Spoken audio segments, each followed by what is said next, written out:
Hey, what's up, everyone? Welcome to another episode at the Warehouse Underground podcast series. This is episode number 16.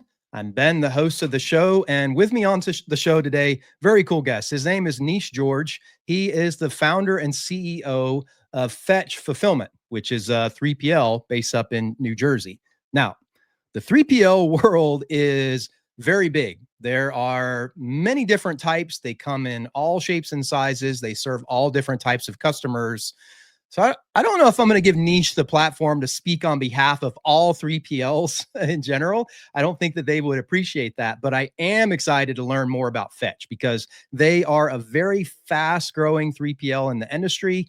He does things a little bit differently there. They have a unique competitive advantage. And also he's very transparent about all of his stuff. He's very vocal on LinkedIn where I follow him and I follow his stuff. And I appreciate that. I appreciate that transparency. And we share a little bit of a similar background. So I'm really excited about having him on the show. I think you guys are going to like this and learn a little bit.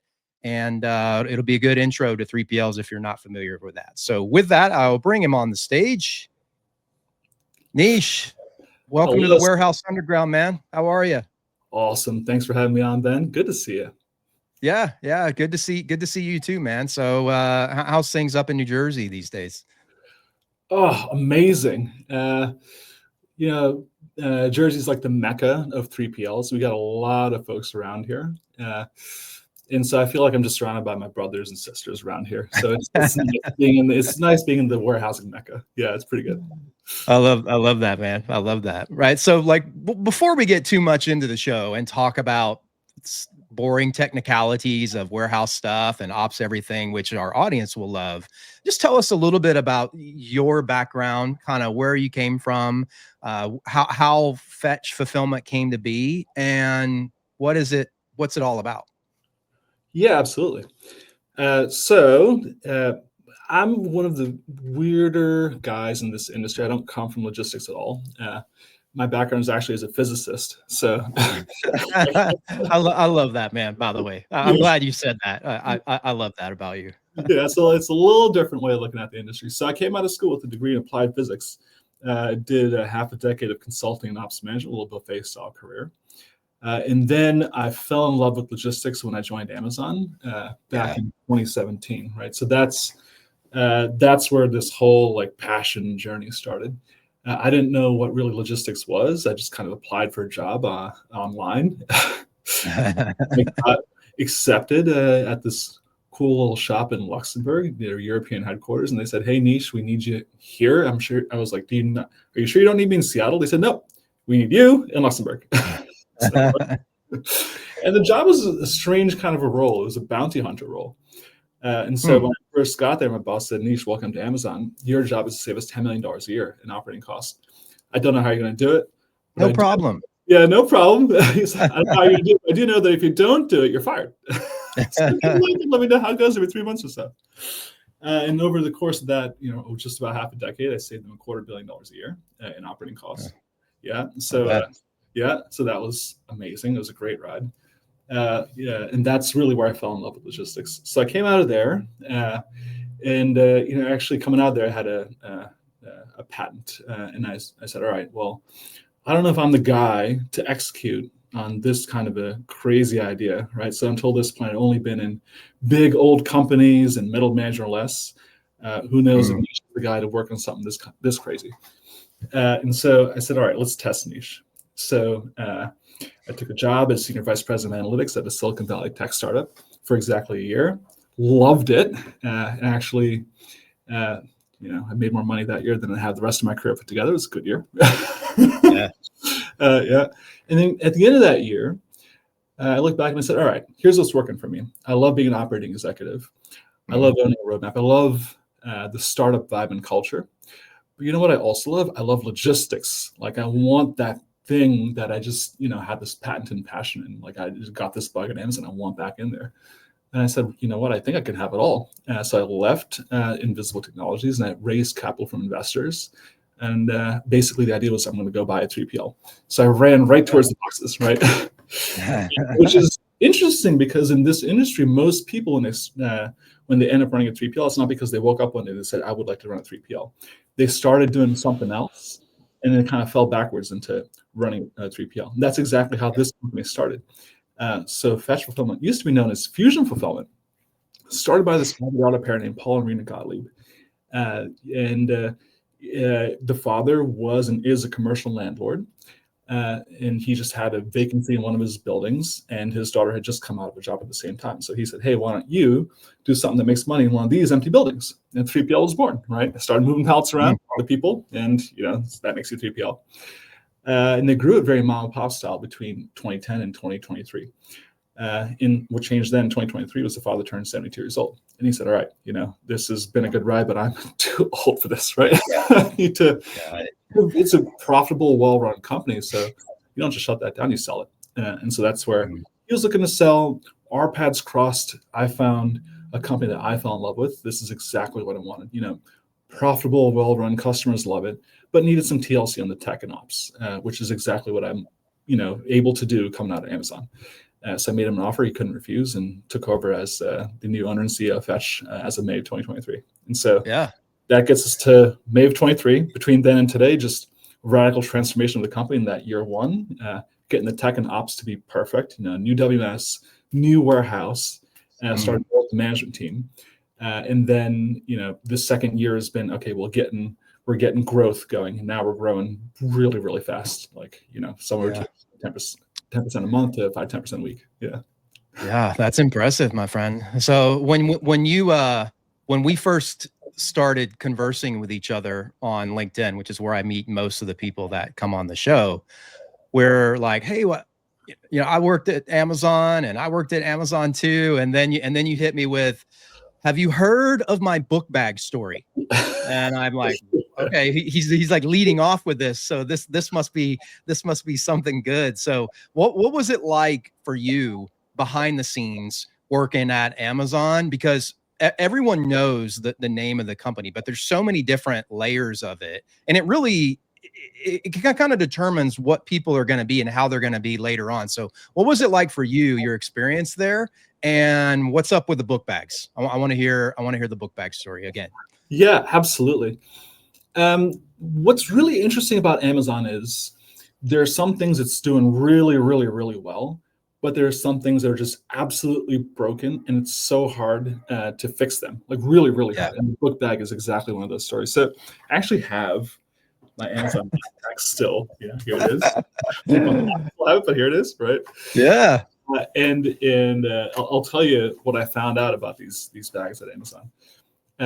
And so, part of my role, like I mentioned, sort of bounty hunter, and that involved like traveling and understanding different parts of the operation. So I was traveling. I went inside BCN1, which is an Amazon robotics-enabled sortable warehouse. What does that mean? It means all the conveyance, all the totes, they're sized for smaller SKUs, but it's still a high volume facility. So you have thousands of employees there. You're pumping out 1 million+ packages a day. So it's a pretty sizable shop. Okay. So walking around the floor, and I ran into this gigantic pile of backpacks inside the apartment. Huge. And we're probably going to talk about this a little bit later, but whenever I've been trained that whenever I run across a giant pile of anything in an operation that's not moving, huge problem, right? 5 alarm, cannot have that. And so piles are bad. Piles are bad. You don't want piles in an operation. Yep. And so I saw this pile of backpacks, and I said, okay, this is not good. So I called over a local area manager and said, hey, what is this pile of backpacks? And she said, oh, Nish, this is our dimensional problem solve area. So when I heard that, I'm a physicist, and I said, oh, did we do it? Are these 4-dimensional backpacks? Did we figure it out? And she said, no. These backpacks, see, there's a problem with these backpacks is when you measure this backpack with that strap folded in, then it classifies as a small item and everything's fine. But when anyone anywhere at Amazon measures that with the strap out, then it reclassifies as a big thing. And then the Amazon systems will eject it from all the small things warehouses all around the Amazon network. Solo pickers will grab them, throw them on the floor in this giant pile. They'll palletize them and send them over to like a nearby big things warehouse. I said, wow, like the operation there. So I looked downstream a little bit, and I saw, sure enough, like a whole bunch of pallets of backpacks being constituted and then being loaded into this, swap body trailer. And I said, okay, so you're saying this stuff to the Big Things warehouse? She said, yeah. And I said, okay, well, can I go visit? She said, if you want, yeah. I mean, no one's going to stop you. I said, all right, well, where is this warehouse? She said, oh, it's just XESA, Chesa. It's like 3 miles away. Oh, I said, okay, I can absolutely drive 3 miles away. So I hopped in the car, drove to Chesa, got past security, walked in. And what I see there, I saw another giant pile of backpacks. Whoa, the plot thickens. So I waved over another local site leader and I said, hey, what is with this pile of backpacks? He said, yeah, Nish, so this is a Big Things warehouse. Here we do sofas and TVs, and some clown keeps sending us backpacks. I don't know why, but obviously this is not the right place for backpacks. And so we just palletized them and sent them to a nearby Small Things warehouse. I said, oh, is that the play? He said, yeah, I mean, I don't know what to tell you. That's what we do. And so I said, okay, well, we have data at Amazon. That's the one thing we have. So, wrapped up the trip, went back to the office and ran some SQL queries. And I said, okay, well, what actually is happening with these backpacks? So I found out that and I coined the term boomerang transfers. In the top of the black backpack, pink backpack, green backpack. It's just the backpacks. Like, it's crazy. The black one, for example, we transferred back and forth between Amazon warehouses 2,200 times in 1 year. And we only shipped them to customers 14 times in that 1 year. Right? No way. It was wild, right? And then and the total spend on this kind of back and forth was $14 million a year. And now you say, okay, well, is that a problem? And you think about, okay, there's somewhere behind this is a brand owner. Someone owns these backpacks. So let's call her Anna, right? Let's say, Anna has done all the right things. She's bought all this inventory of all these different backpacks. She sent them over to Amazon. She bought the ads on Amazon.com. And somehow she's not getting any sales. And she looks at the product detail page and it says, out of stock. She says, out of stock? I sent tons of stuff over to Amazon. How can it be out of stock? So she calls Amazon. And what happens when she calls Amazon? She's going to talk to someone called a NAM, a National Account Manager. And the NAM's job is not to really solve these problems for Anna. The NAM's job is to upsell Anna on the next FBA program. And so they'll say, hey, Anna, have you heard about this thing called MCF? Did you know when you sell them on eBay, we can ship your backpacks from an Amazon warehouse to your customer on eBay? And it's going to say, no, you can't. You can't even ship them when they're on Amazon.com. Why are you using stuff out of stock? And they'll say, oh, we'll file a ticket for you. We'll do something. And the problem just never gets fixed because no one's actually on site with inventory. No one actually can solve it. No one knows what's going on. And so this story, it sounds a little ridiculous, right? And then, when I tell it to my other 3PL owner friends, when they're running a size of the operation that's kind of similar to Fetch, they'll say, that's crazy. How did no one notice this gigantic pile of backpacks on the floor? I said, guys, what's odd is you have to think about the backpacks at Amazon. Yeah, and it's just like homelessness in New York, right? So when you walk around and see a homeless guy in New York, you'll say, oh my gosh, so sad, a homeless guy. If only someone would do something about homelessness in New York, and you'll walk right by. Because it's too big for any one problem to fix, or for any one person to fix, right? You can't fix it as one person. Same kind of deal at an Amazon warehouse. You'll see a pile of backpacks. You say, okay, well, I don't know what to do. Like, I'm just going to do my job, and then I'm going to go home, right? So that's what you get. So that's where it is. Yeah. So did you, when you rooted all this out, did you come back and say, I'm already halfway to my 10 million goal that you gave for me, so I'm just going to take the next month off? Or y'all okay with that? No, man. That's not how you probably thought, man, this is going to be a hard goal to achieve, until you started digging in and saw all this waste and everything behind it. So that's another crazy thing. So, the play at Amazon is you find this problem, but how do you fix it? So at Amazon, you write this white paper. So I wrote a white paper. I did all the analysis, and I found the entitlement is what it's called, of fixing the problem. And then to fix the problem, you can't just do it yourself, right? You need, FBA to do something, retail to do something, the warehousing folks to do something. And you have to communicate now to the merchants whose backpacks they are, and have them to take different actions. You need to have inbound processes updated and measurement processes updated. So there's a whole bunch of things that you have to do to fix the problem. And then the challenge is finding those people, convincing them to care, like having them added to their roadmap. The roadmap's obviously already full for every single team at Amazon, right? So you have to now negotiate. So there's a lot of internal positioning and negotiating and saying, okay, well, this is what's in it for you to fix it. This is what's in it for you to fix this. And so, things can get stuck very easily at that point. So there's a lot of you find it, and then actually fixing it is what takes forever, right?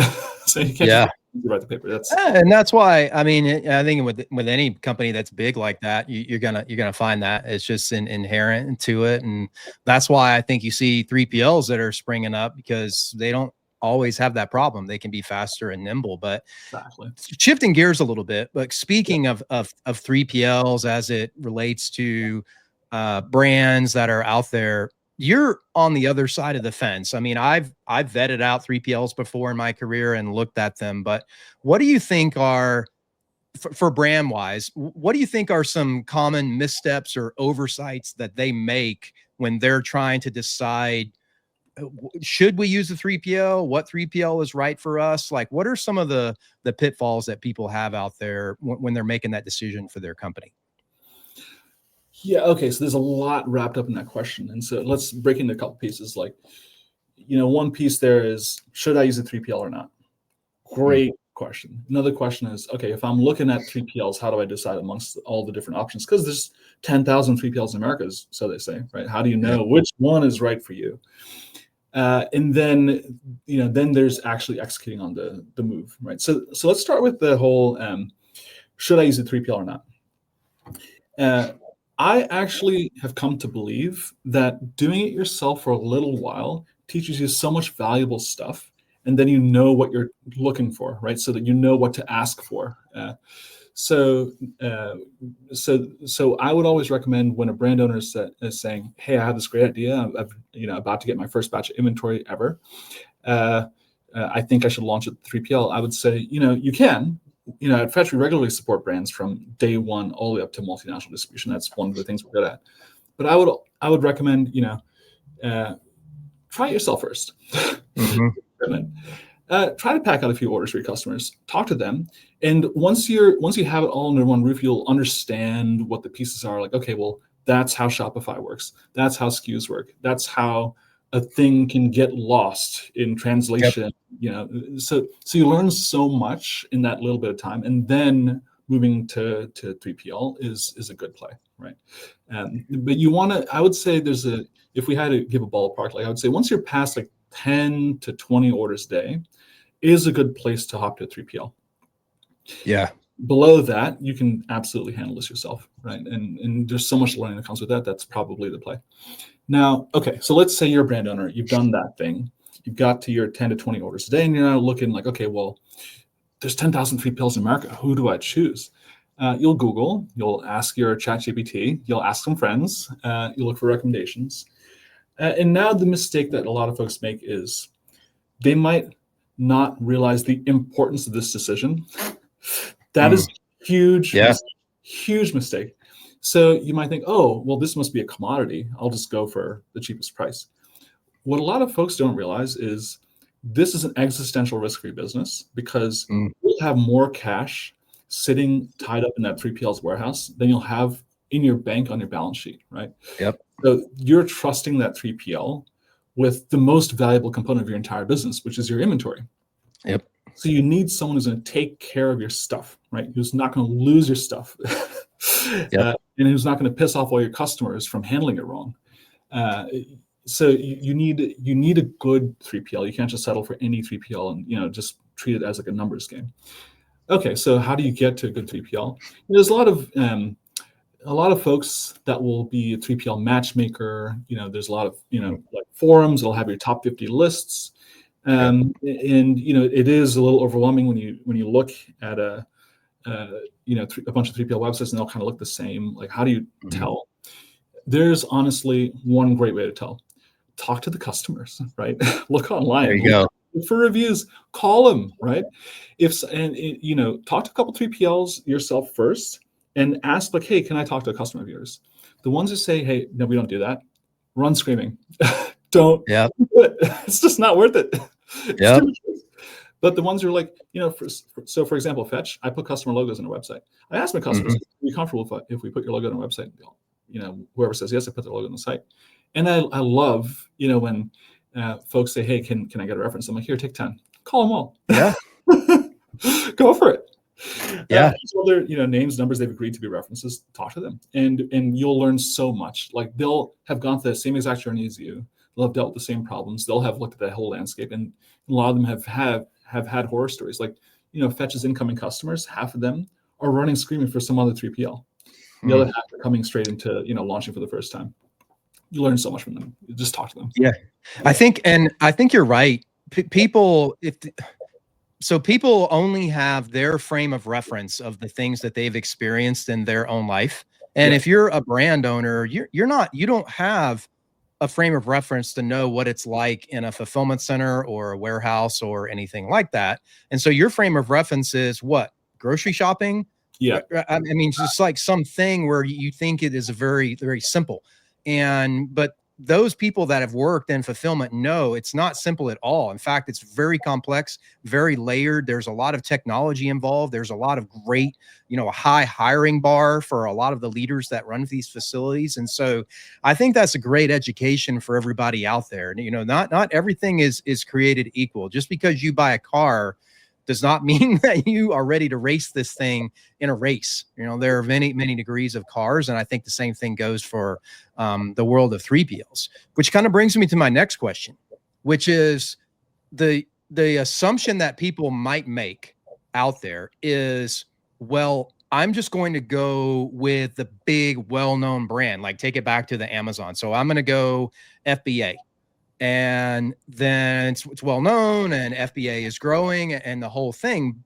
But that might not necessarily be the best solution for you and your company with the order profile and the type of product that you have. And so what do you say to those people that just automatically assume that the big guys is the safest way to go versus, yeah, maybe it's the like nimble, intimate, very unique, customizable, specific 3PLs that might be a better solution to you? I mean, do you run into that a lot? Because I think that people just assume, I just pay for the big guy and everything's solved. All my problems are solved.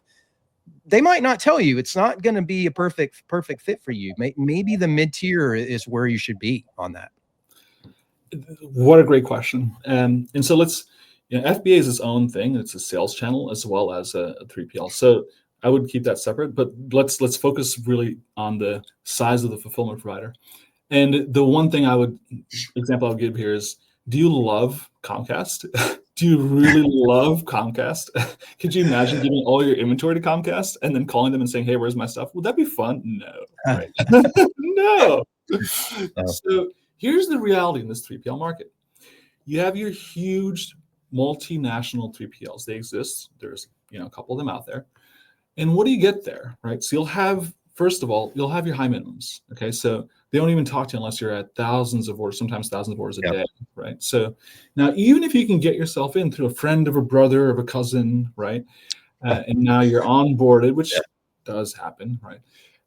Then what's your day-to-day going to be like? So you're going to have you're not going to have one person to talk to about a single problem.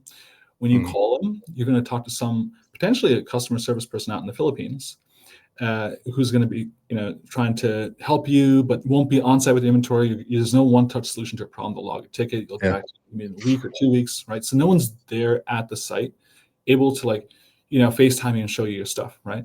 So you get your, 1-800 customer service and your high minimums, but you probably would get like a strong negotiated rate because they have a lot of buying power with the carriers. You'll probably have a really nice dashboard, right? So that's what you get at the bigger 3PLs.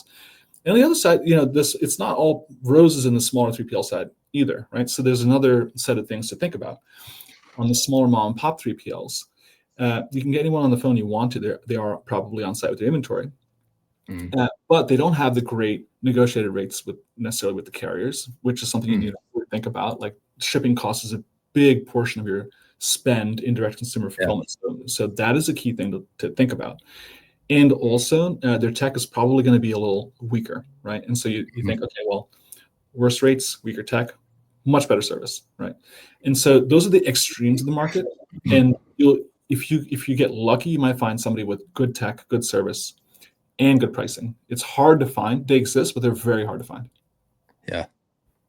I mean, obviously, one of those, but they're hard to find. Yeah, I mean, I think that's a very good summary, and you can you can figure all this out on your own the hard way. Like Yeah. you can go out there and you can go through it, or you can do what we're doing right now, which is really learn and take advice from other people, other experts in there, and that can save you a lot of heartache in the industry. Because it's true, Niche, man. I mean, it's hard to navigate. There are many different options out there, and sometimes I feel for people when they're first entering this market, because I think, man, you're about to just get overwhelmed with questions and unanswered questions and the whole thing. So I'm happy that we're chatting about some of this stuff today. So let me ask you this question, Niche. So and I've seen you post about this before on LinkedIn, and I really appreciate it and I like it. And that is, how important do you think it is for brands to kind of demand or expect a lot of transparency and granularity with their 3PLs when it comes to the real costs of the orders that are fulfilled? Because there's so many different layers, different components that go into that, like, labor, all sorts of different things. But I don't, not all 3PLs, I don't think, are as transparent and upfront as you are. So how important do you think that is for your customers out there? And, what type of response have you got from them with how open you are about that and providing them that data and that information? Yeah. What a great question. This is one of those things that you don't realize you desperately need it until you don't have it. You're like, oh my gosh, I really need to know what the heck's going on with my numbers, right? Yeah. So the way I'd talk about the depth of the problem is, can you imagine if you got a credit card statement that said $50,000 services, no itemization, no detail, and they say, you're just going to draw this from your bank account in 3 days, $50,000 with no itemization. You would freak out. You'd say, well, I need to know why. I mean, maybe it's true, but maybe it's not, right? How do you know that's the right number? You need to know. And the only way you can know is double click, double click, double click. Okay, who charged what, when, why? And then, maybe it's all correct, but maybe there's a couple things in there that you might have to file a claim on, right? There might be some things that didn't go according to plan in there. There's fraudulent card, transactions all the time. So in the same way, you're going to be spending a lot of your cash with a 3PL, like 10 to 20% of your total top line is going to go to your 3PL. And so what you cannot accept is an invoice that says warehousing and fulfillment $50,000. That will not fly for you. It's going to be, you need to know what's going on within your invoice. And so now what I will say is this is a really hard problem. If it was easy, this would have been solved and everybody would be doing the same thing. It'd be totally fine. It is actually a really hard problem. Why? It's because not everything happens at the same time. That's why it's hard. So let's say your customer places an order, and then let's say the inventory is not even in stock yet. So maybe the inventory, you did a pre-order, right? So maybe a month later, the inventory actually drops in to the 3PL. Then they do the pick and pack. They'll ship it out. And then you send it out on a tracking number with the carrier to your customer, right? So now we're already a month past the original order. You ship it out, and then let's say it's going international. Okay, so it's going to, have your initial declared value, right? You're going to have your initial label costs, and then once it gets to a border, you're going to have customs and duties assessed, right? Yeah, maybe there's going to be a couple different delivery attempts, right? So there's all kinds of adjustments that will come back on that tracking number, and it'll happen over the course of like a month or 2 months or 3 months, right? So the story of an order spans like months. Sometimes, when you ship something before New Year's, after New Year's, it could span different, like a year, right? Yep. And how do you build for the story of an order? Well, you have to have a ledger, right, for a single order that runs across like a year, right? And if you're shipping at Fetch 1,000 orders plus a day, now I have all these stories, 1,000 stories a day that span over the course of several months, right? And then you have to present that in a clear way to a customer and say, okay, well, before you, when the order was shipped, these are the costs that were incurred. And then these are all the things that happened over time. And these are the reason codes. Like, okay, this is a customs and duty adjustment on a thing, or this is an address correction or undeliverable, return to sender. Like, so you have reasons that things happen, but telling that in a very clear, transparent way is hard. And so I've poured so much time and energy and cash into developing with what I would consider the best industry is Rails to get this transparency, so that every day a brand can log in and see, okay, well, here's what happened financially at this 3PL. Okay, they shipped these 20 orders. that, this is what we spend on materials, this is what we spend on pick and pack, this is what we spend on postage. And I can see all the adjustments that came back within that day. So every day we'll give them, we have a real live view of what happened. Yep. And for me, how I see that is, to me, that is an indication, not always, but an indication that who you're dealing with and the operation you're dealing with is very good and very competent, because that's what the world of ops is really like. It's a lot of data and a lot of layers, and it's complex. And so if anybody tries to make it seem like, oh, this is, we got this, and kind of here's your bill and we got it taken care of, to me, that's a little bit of a red flag, because that's not how ops works. Ops works exactly like how you described. And so for the brands that are out there listening, if there's any brands out there listening, that's an indication that who you're dealing with knows their stuff, because they're doing that. Obviously, you're running a business, right, for yourself, and that's why you want to do that. But two, it's just indicative of, I have really got all my ducks in a row. I understand the complexities of this, and it's not simple. So I really appreciate that, both as an operator coming from ops background like I do, but also if I was a brand, I would definitely want that out of my 3PL provider. And you're right, other people probably aren't doing that, because it's extremely hard and difficult to get, exactly. to get to that level. And it's not obvious that there's a huge payoff at the end of all that work and investment. Yeah. I'm doing it because of my values, but if someone's saying, okay, well, if I want to invest $10,000 into like a more transparent system for financial bookkeeping, they'll ask themselves, okay, am I going to get 20,000 after that? Like, where's the extra upside in that? So then that's where a lot of things get shut down. It's so much work, but I believe in it. I think it's worth it, because I believe that transparency is the foundation of trust, and trust the foundation of any relationship. So you have to have transparency, then trust, then relationship, and it comes in that order, I think. Yep, that's how, and that's a good way to grow the business, I think, because you want to build on that. That's a firm foundation. That's something you can build on. So let me ask you this question. So we talked a little bit before about the concept of a one size fits all 3PL, and one that is more of sort of a center of excellence, like a customized center of excellence, that type thing. And so what is the brand profile that is best suited for you in what you do? I mean, how do you try to set up your operations? How do you want them to run? Like, where do you come down on that? I mean, because you go to lots of different warehouses out there, and we talked about this. Sometimes they're just built for storing the most product as possible. Other times they're designed to kind of have the highest throughput as possible. Like, how do you see that, and where is Fetch on that spectrum, I think? Yeah. Great question. So here's exactly who we are. We are a fast-growing brand center of excellence, and we are suited for purely direct-to-consumer fulfillment. We are not at all good at B2B, and I'll say that in public, and I don't ever want to be good at B2B, because it's just not our competency, right? Like, so if you're a brand looking, is Fetch good for me? You'll say, okay, well, am I mostly or entirely D2C, direct consumer? And am I within an order range of somewhere between either launch day up to, let's say, 10 to 20,000 orders a month? That would be our sweet spot. In terms of verticals, it's not so much of a difference between going to different 3PLs, unless you're in a regulated industry. If you're doing like wine or pharmaceuticals or really, really high value stuff like jewelry, then you want to think, okay, well, who has experience with this particular thing? Because there's different regulations around those things. But other than that, the vertical doesn't so much matter.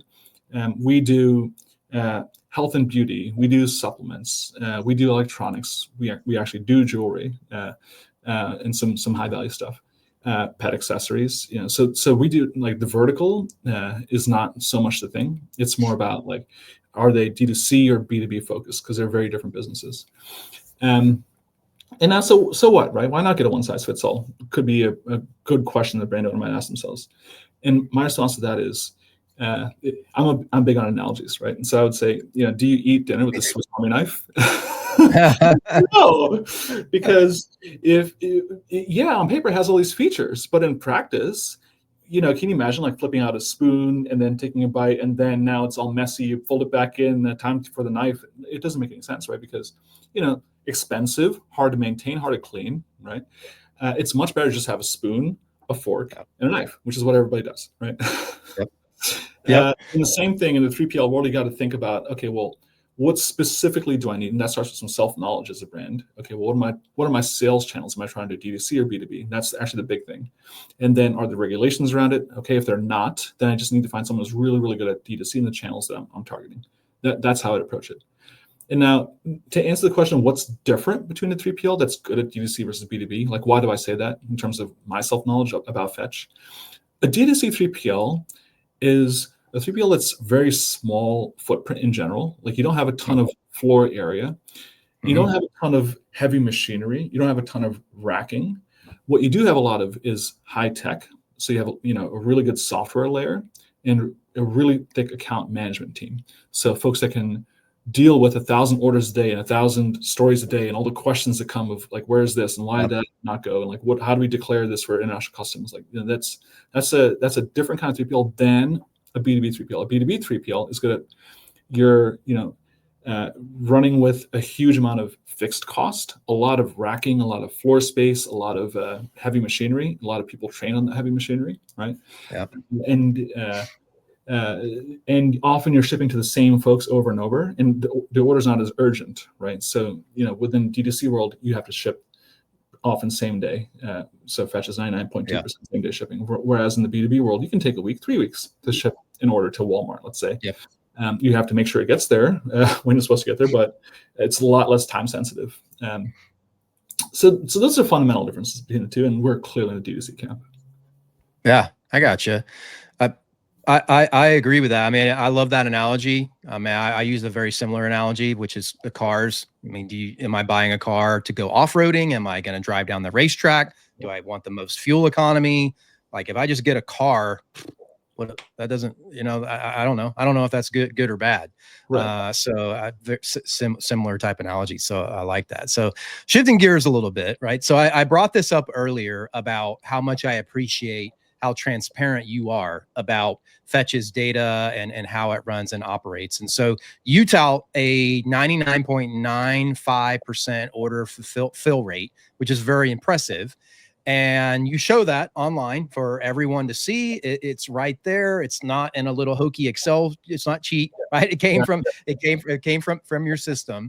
And then that kind of leads you to the story of how important it is to control and have accurate inventory for your customers. And that's the metric that you use to tout that. But to play devil's advocate, though, what some people say that maybe that's not the best metric to track inventory accuracy, because if the inventory levels are very high in your facility, you still might be achieving a high order fill rate, but your inventory could be inaccurate. It just hasn't been found yet because the water is so high it hasn't hit the rocks. Like, what do you kind of say to that? And what are you doing inside your facilities to achieve such a high success rate for your customers? Yeah. So I'll start by saying everything you said is absolutely correct. Absolutely 100% correct. You don't know that so let's say I have 10 of these mugs on my shelf, right? How will I ever know that it's actually 10? It'll be when I reach for the 10th one and it's not there. Yeah. Then I'll say, oh, I guess it wasn't 10. I guess it was 9, right? So that's what order fill rate is. Now, that is the most measurable thing. And therefore, that is the one that I'm using as a proxy for inventory accuracy. And it's also the one that causes the most damage to a brand if it's wrong. That's true. If I sold 10, but I could only ship 9, your customer's going to blow you up, man. You don't want that. So that is very painful and very measurable. Now, what I think in the far future, maybe not the far future, is I think every single bit of inventory should have a little RFID sticker on it. And I think the warehouse should count itself every 5 minutes. So it should just pulse out with an RFID beacon, and everything should say, here I am, every 5 minutes. Then you'll know exactly how much you have on the shelf every 5 minutes. Until that day, we just look at the last one that was left, and then we see that was it. Yeah.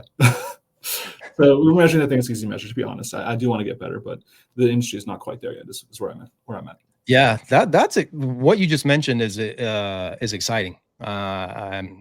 I mean, I feel like there's other industries out there that do something similar to that. It's just not in the warehousing world. So Yeah, um, you're absolutely right. So, for example, in pharmaceutical, people mm, weigh count their shelves, and then you know, well, okay, each pill should weigh this much, and the total weight is this. You just divide the two, you know how many pills, right? So yeah, now it's still not all the way there to knowing which pill and yeah, exactly how many, right? And if someone changes the formulation, now you don't know. yeah, So it's still a proxy, but in the future, I mean, there's already RFID tags. RFID tags are yeah. $6 a label. RFID beacons are a few hundred for a beacon. I don't think we're that far out from the warehouse counting itself every 5 minutes, but Yeah. totally, yeah. Well, so what about your customers? Like, do you have any well-known brands that you are running fulfillment for, or anybody that people might know? And how's that going for you? I mean, I know you've mentioned a couple ones, and obviously there's a lot that is visible on your website, and then people can go check out on their own. But who are you working for out there?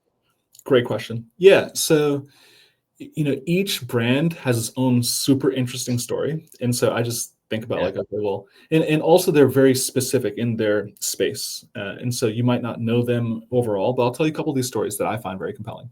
yeah, So I'm a guy that's always struggled with sleep my entire life, you know, and my mind is always just racing, and so I was really uh, excited to come across this brand called Elamind. And all it mm, is, it sounds simple. It's obviously extremely difficult to pull this off, right? But you have this headband you put on your head, you press the button in the middle, and in 3 minutes you're passed out. oh, Yeah. Uh, sounds good. yeah, it's a few $100. I bought one at full retail because I need it. I use it, and it works.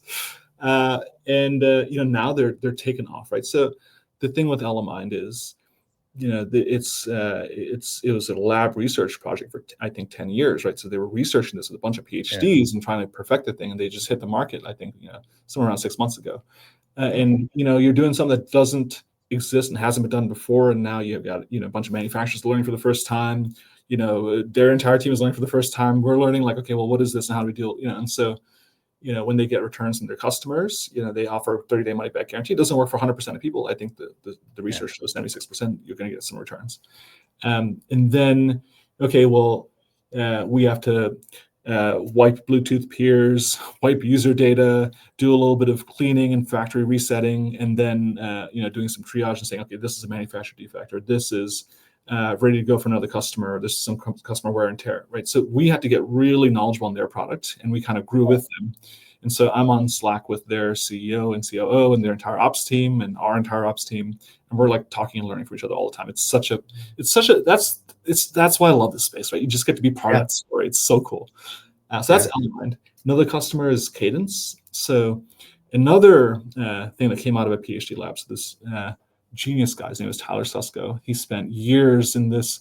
I like to think of it as like locked up in this dark room in some PhD research lab, and perfecting this thing. And what's okay? So what's the problem?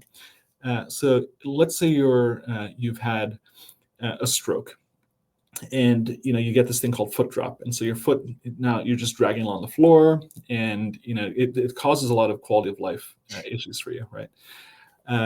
And previously, before Cadence, before this thing existed, you'd go to a physical therapist, you'd have this independent 2-foot treadmill thing, and you'd learn how to walk again on that treadmill thing.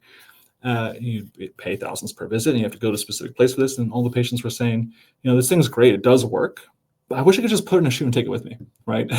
yeah. That's what prompted Tyler to do all this research for all these years in a lab, and he did it. Ah, He took the thing and put it in a shoe, right? It's called the Cadence shoe. cool.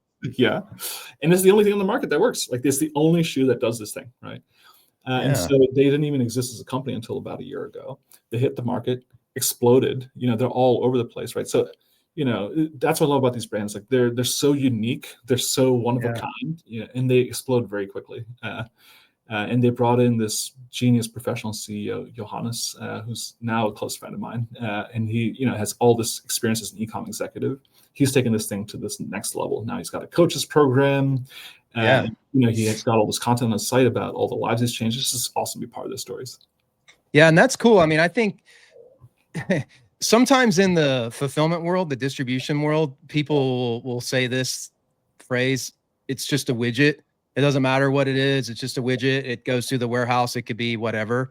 But I'm not sure that that's the best phraseology that you should use with customers out there. So I appreciate that you like their product, like you like what they're doing, and you like fulfilling it for them. And yeah, okay, it's just a widget, but it's not, right? I mean, it's people. I mean, this is their company, their brand, and what they're trying to do. And I appreciate that, Nish. I mean, not everybody that I've talked to in this day and age is that passionate about what they do. It's just a widget to them that's on the shelf, and they ship it and whatever. So good on you for that. I like that. I'm sure that resonates with the brands that you work with. Mm-hmm. So let me ask this: like, if somebody wants to come work with you, what happens? Right? Like, what does it look like, taste like, smell like? What are the nuts and bolts? I mean, I know there's some, you got to get in the order profile and item masters and the whole thing. But if I'm a brand and I want to work with Fetch, what can I expect? What happens once we agree and move forward?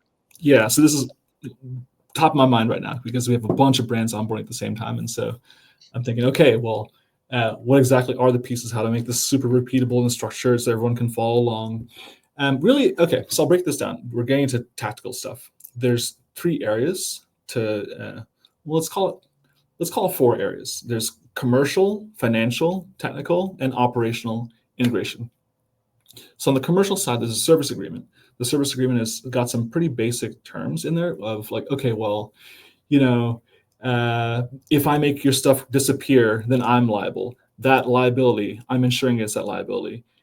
You are covered against that insurance within that insurance policy. So that's the commercial side. There's all these terms, and we talk about what all that means, and so that everyone is really comfortable. Like, okay, this guy's professional. He knows what he's doing. He'll take care of me and my stuff, right? Okay, commercial.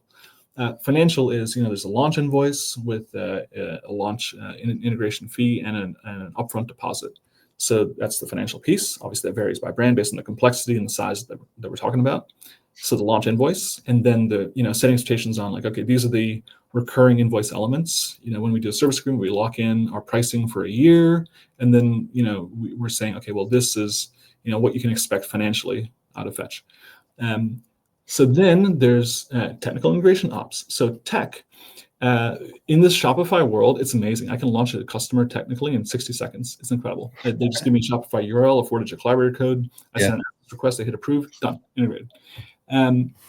So now, if the brand is fully set up correctly, then it's smooth sailing from there. Oftentimes, especially with newer brand owners, they need some coaching, right? So you need to have unique SKU IDs for all of your different SKUs. If you're selling one thing, then it's fairly easy. But if you're a clothing brand, you have all these different colors and sizes, you need to treat each one of those things as a different SKU.